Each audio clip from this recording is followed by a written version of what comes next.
I Jodasy dia voalaza fa namadika raha marina. Ahoana indray ary ny momba an'izay hoy ianao?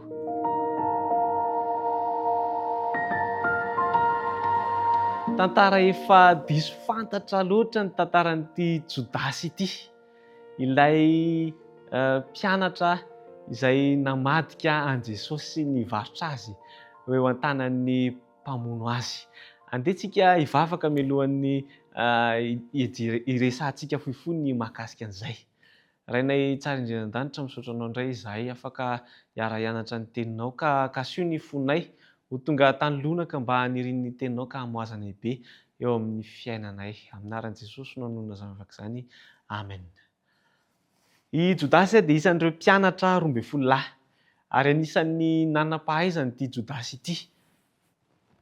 Izy no natao mpitantam-bola izany hoe trésorier zany izy an'ilay fikambanana. Ny zavatra niseho dia izao. Samy naniry ny hanana toerana ambony avokoa ireo mpianatra ireo rehefa lasa mpanjaka Jesosy, satria ny zavatra tao an-tsain'izy ireo dia hoe i Jesosy no aka ny fanjakana ka dia ho azo ny fanjakana, ny fahefana na ara-politika izany na ara-tafika.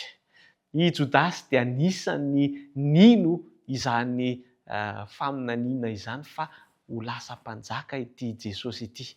Ny zavatra niseho dia izao. Naka vola tamin'ireto fahavalo i Jodasy, tamin'ireo fariseo izany izay nitady ny fomba rehetra izay hanombohana an Jesosy, izay hamonoana an Jesosy teo amin'ny hazo fijaliana.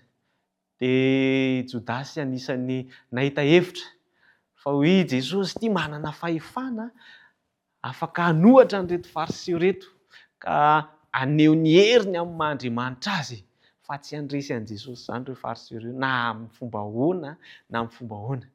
Dia fa hitan'i Jodasy anefa fa tsy nanohitra mihitsy Jesosy dia toa tonga saina izy. Tonga saina izy ny amin'ny zavatra nataony, satria efa fandroany izany izao i Jesosy no natosika izy ireo ho mpanjaka. Ny voalohany dia teo amin'i Jesosy ilay namahana olona tsy omby 5,000 izany hoe mihoatra ny 5,000. Ilay mofo izay nampitombon'i Jesosy, ilay mofo 5 sy azan-drano 2 nampitombon'i Jesosy hamahanana an'ireto vahoaka betsaka reto, ary dia saika nirohotra ny olona hibata an Jesosy hanao azy ho mpanjaka.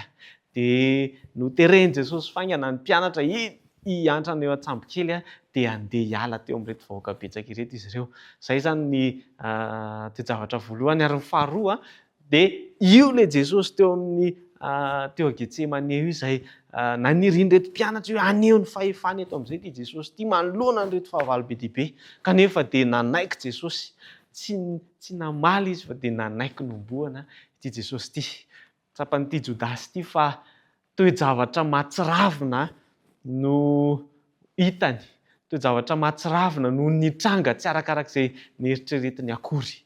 Ary dia izao no nambarany hoe namadika raha marina. Namadika raha marina teo alohan'ireo fariseo, ary dia naveriny ilay vola 30 izay nivarotany an Jesosy.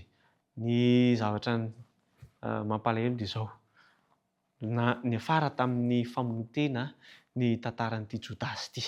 Jesosy anefa dia manome azy fotoana mba nahafahany bebaka, nahafahany niverina tamin'i Jesosy, nahafahany niverina ao amin'ny lalana marina indray. Kanefa noho ny hamafisany fony dia niafara tamin'ny famonotena ny tantaran'i Jodasy. Raha aminao no anontaniako dia hoe inona no mety azo nisorohana an'izay tantaram-piainan'i Jodasy izay?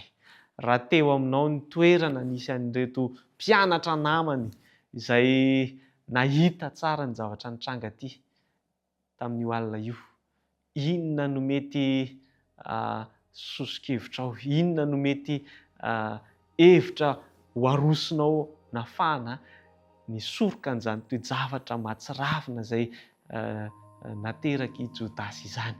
Ny rariko azoto hianatra ny tenin'Andriamanitra ianao. Ao amin'ny Matio 4:20 hatrany no mbola hifotoran'ny resakintsika mandritra n'ity herinandro ity. Toko faha 20 manomboka amin'ny 17 hatramin'ny toko faha 17 dia manasa anao hatrany hiaino hianatra ny tenin'Andriamanitra. Andehantsika hivavaka. Rainay tsara indrindra ny danitra misaotra anao izahay amin'ny fitahinao anay indray afaka niara-nianatra ny teninao teto. Ampio izahay mba ahay atoky ny herinao. Ampio izahay mba hiaino ny teninao ka mba hahatonga anao mpanjaka ao am-ponay, hahatonga anao hanjaka eo amin'ny fiainanay tsara avy. Ka tehirizo mandrakariva ho amin'ny lalan'ny marina eo anatrehanao izahay. Amin'ny anaran'i Jesosy ilay mahery indrindra no hanonona zavaka izany. Amen.